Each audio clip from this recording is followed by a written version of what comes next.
He earns 1 coin for every cart he returns. 3 coins can buy 1 hamburger. Victor is very hungry and he loves eating hamburgers. This is his first full meal after being trapped at the airport for days. So he starts collecting shopping carts everywhere to make money. If he sees children playing on shopping carts, he only gently asks them to get off. Soon he collects a whole row of shopping carts. After returning the carts, coins keep pouring out. Then he goes to the restaurant and spends all his money on a lavish meal. This is truly a satisfying experience. Now that food and shelter problems are solved, the next issue is communication. To survive well at the airport, the language barrier must be overcome. So Victor buys 2 books with identical content. 1 English book and 1 in his native language. With these books he begins teaching himself English, comparing sentences word by word. As time goes by, he can communicate simply with people through guessing and mimicking. However, trouble comes. At this time Victor is gradually adapting to airport life. The supervisor sees him wandering the halls in pajamas, taking showers naked in the restroom, sleeping in the waiting area. Obviously this affects the image of both the airport and the supervisor. The supervisor has worked diligently at the airport for most of his life, and now has a chance for promotion. Therefore he cannot allow any incidents to happen,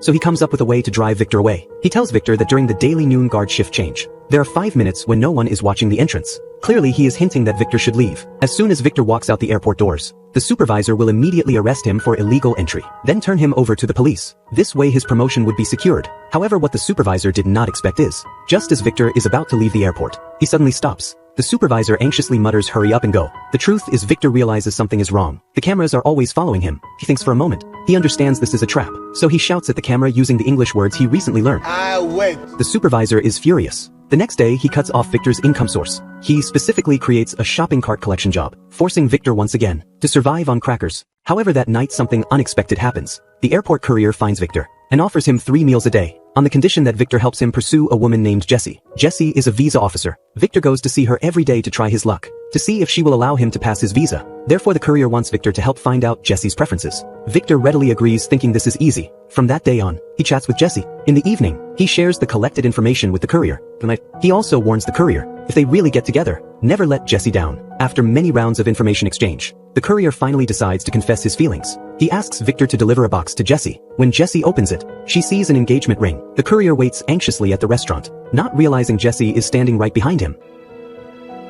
With Victor's matchmaking, the couple finally gets together. As a result, Victor and the courier become good friends. But for survival, Victor knows he cannot completely rely on his friend's help, so he decides to find a job. But after applying everywhere, everyone rejects him. No one will hire someone without nationality or identification. Feeling discouraged, he wanders aimlessly around the airport. Then he suddenly sees a blank wall. His professional instincts start kicking in. He picks up tools and starts working. It turns out his original profession was senior architect. He immerses himself in his creation all night. Before he knows it, morning has arrived. While he is admiring his masterpiece, he completely does not notice the construction crew standing behind him. The foreman is impressed by this wall. He painted it like a work of art. He immediately decides